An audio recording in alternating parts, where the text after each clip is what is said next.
Now, I have heard rumblings from Steve Donahue that I may be an instigator of a booktube war, which just sounds ridiculous because why would I make a video immediately after my previous book haul video as a way of escalating this? I'm just trying to create a little peace among the booktube community. We don't need to go to war. No one's going to win if we have a book haul war. So let's get into my haul that is most certainly not an act of aggression in this supposed book haul war. I got a few things in here that are for Steve, and hopefully this will bring some peace to this community. We're going to start with John D. MacDonald's A Flash of Green and John D. MacDonald's Ballroom of the Skies. I picked these up as part of my collecting of everything John D. MacDonald has written, and I'm just really excited to eventually get to these. Ballroom of the Skies is one of his science fiction novels, and it's just so bizarre that my boy that wrote Travis McGee also wrote some science fiction. I just can't wait to get to that. And A Flash of Green came out while he was writing his McGee series. I find it so impressive that he was cranking out a McGee novel every year and a half on average, and was also like, I'm gonna write some other stuff too while we're here. Now, this other book that is just here to buy a little time to avoid Steve's aggression, because I would never instigate this war, is the Rudyard Kipling Octopus collection. This is just like Avenel books and stuff. It's thanks to Steve that I now have a problem, and that problem is I buy all of these on site. I thought this was just a good way to collect a fair amount of Rudyard Kipling in one go and not have to worry about it anymore. And look at the paper. Usually when you get these, they look like someone's been smoking next to them for 40 years. It's just immaculate. This one was printed in 1980. This is proof that a lot of books don't have a good life when they're put on shelves in people's houses, because I have books half the age of this one and they're very yellow. I think it's hard to see from there, but this has the Jungle Book, the second Jungle Book, Just So Stories, Puck of Pook's Hill, Stalky and Co., and Kim. I've been looking for a copy of this for a while, and I'm glad I found one that doesn't have any highlighter marks in it or underlining, and that's Grendel by John Gardner. I love Beowulf, and I know this is the tale from Grendel's point of view, written by John Gardner. The only John Gardner I've read is his book about writing, which I enjoyed. I think he beats a dead horse a lot in that book, and also at one point basically says, if you're not good at writing and you haven't really gone to college for it, don't even waste your time. And I'm like, okay. But other than that, it's a good book, and I'm looking forward to reading this. This book is super short. It's a little baby book. Look at that. This next one.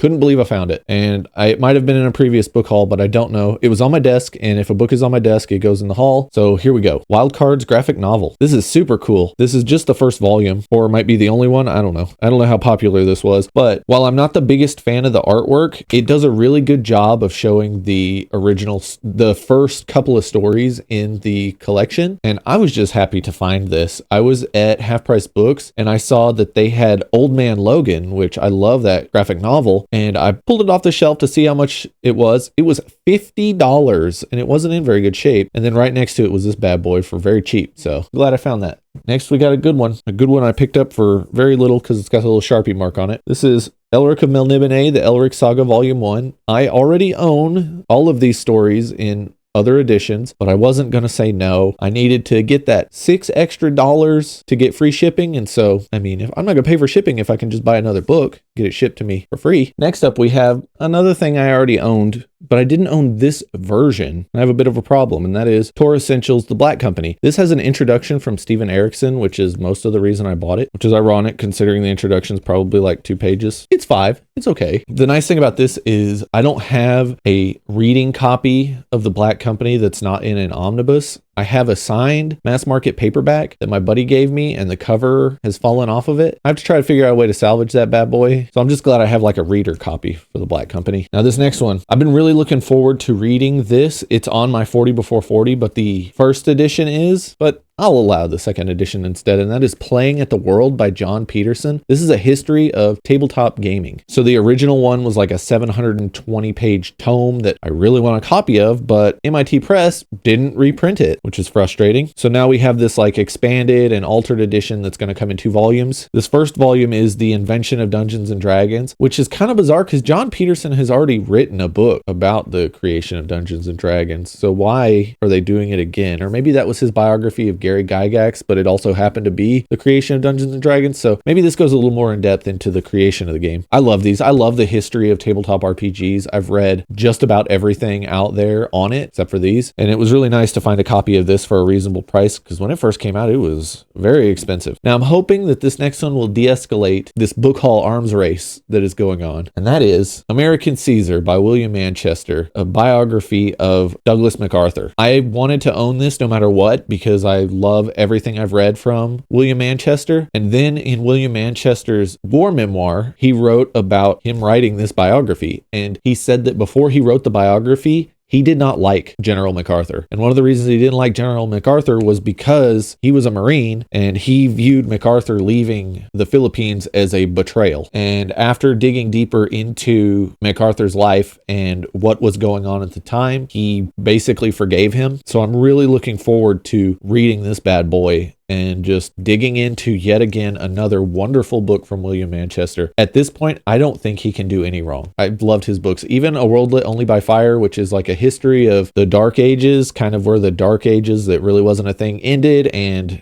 the Renaissance began, that transitional period. He's very hyperbolic in a lot of the things he discusses in A World Lit Only by Fire. And a lot of the stuff he puts in there is easily kind of tamped down by facts or research, but it's still a great read. I really enjoy it, and I can kind of put aside a good chunk of historical accuracy for just a very entertaining read. It's not that he outright lied, it's that he just came to some conclusions that are a bit of a stretch. We'll put it that way. I've been looking for this book for 7 or 8 years, and that is Team Yankee, World War III by Harold Coyle. This is a 1987 novel about World War III popping off in Western Europe. And this one is a first edition, first printing that I found for $2. I've been looking for this book for such a long time. I've never seen a physical copy, and then I roll into a used bookshop and I find 2 of them on the clearance shelf. This has a blurb from Tom Clancy. Stunning, a powerful story told with a breakneck pace. This book is so real you can smell the smoke. This came out shortly after Clancy wrote Red Storm Rising. That's pretty exciting. I'm looking forward to reading this for another reason, and that is because Mark Greaney co-wrote a novel called Red Metal, and in it there's a Russian invasion of Western Europe. And I want to see what the parallels are with that, because there might be a little more than you'd think. And a big part of that isn't going to be that Greaney copied Harold Coyle. It's going to be that there's only a few ways to invade Western Europe in a way that makes sense. So it'll be interesting to see how different the tactics are in this 1987 novel versus what the tactics were in the 2017 novel, something like that. I can't remember the exact year that Red Metal came out. That book's real good. Speaking of Mark Greaney, I went to a signing and met Mark Greaney for the second time. That was a ton of fun. I'll post a picture right here of Greaney and I. Yet again, he said, "You're the only person that's been taller than me on this book tour." Well, we picked up a copy of Midnight Black, and I say we because my wife and I went to the signing. It was a ton of fun. He, of course, talked about the book, and then the Q&A session was really fun. He did say that there's supposed to be a second Gray Man movie, and that he can't really do anything about how off the mark they were with the character and the script and all that. So he's just like, well, when you sign a movie deal, there's nothing else you do. I don't know anything until my agent tells me. But yeah, Midnight Black is going to be a lot of fun. This is the newest Gray Man novel. It takes place in Russia. He actually answered quite a few questions about Russia. He hasn't been there since like 2007 or something like that. And that was when he was doing research for the Tom Clancy novel he was writing. And of course, he couldn't go back now. He said that the State Department straight up says no Americans should go to Russia. He said what ends up happening is once they figure out you're an American, they nab you and just charge you with something,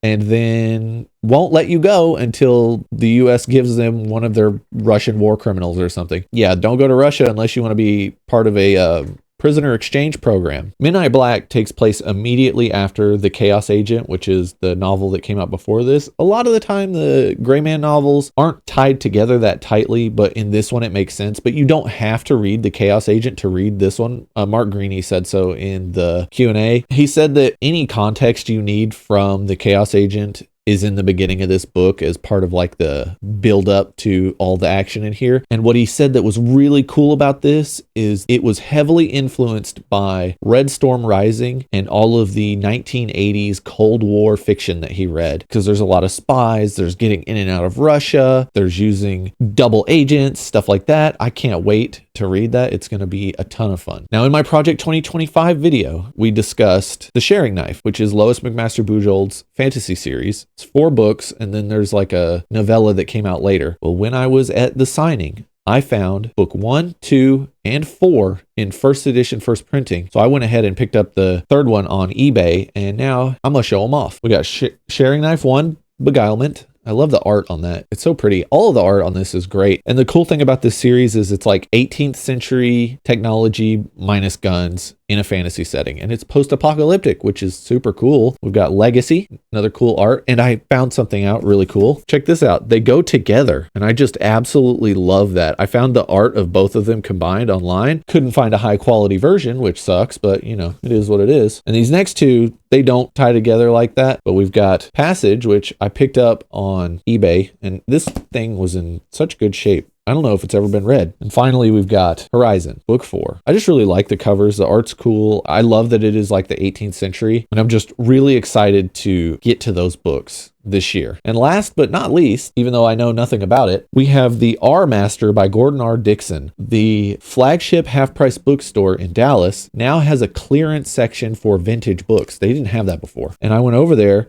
and this is sitting over there for $5. So the premise for this is ridiculously amazing. I am going to have to read this sooner than later. So The R Master by Gordon R. Dickson is about an Earth where we now have a utopia. And the utopia was created by the World Economic Council. And part of that utopia is a drug called R47. And R47 makes you better. Like it makes you smarter or whatever, and kind of pushes you up the intelligence bell curve. But sometimes it knocks you back to a vegetable. And in even rare instances, it creates an R Master, which is someone of a level of genius intellect that's unparalleled except for the other R Masters. Well, the main character in this, his brother takes the drug. The main character had no interest in doing it. He just wants to be independent, as free as he can in this utopia. And his brother takes the drug and it turns him into a vegetable. And the only way to save him is very expensive, and the main character can't afford it. So he takes the drug and becomes an R Master, gets put in this top echelon of society where it's all great, except he's trying to get a hold of other R Masters, and the only one that'll talk to him is this crazy recluse. And the main character starts to find out that maybe this world isn't quite the utopia we thought, and it's actually a prison that keeps humanity locked away. What an amazing premise. And look at this. Talk about a amazing OG photo standing next to his Hugo Award. I don't know what's under his hand. Maybe that's another award. Yeah, I've always wanted to read Gordon R. Dickson. It's kind of ridiculous that I've gone this far into vintage science fiction and fantasy and I haven't. So I think I'm going to start here. Hopefully it's good. I really hope this de-escalates any acts of aggression from other booktubers during this book haul kerfuffle. It's not a war. It's not a skirmish. It's a bit of a kerfuffle. My book buying is about to be slowed down quite a bit. I'm trying to get a new e-reader, and so that's all my book buying budget, except for coming up, I do have a bunch of books to sell, and I'm not going to take cash. You know, I got to get store credit. So whatever I get from that will go toward a couple books more than likely. But beyond that, I'm not going to escalate this any further. This is what I got. Hopefully this peace offering works. I want to thank you for watching, and with that,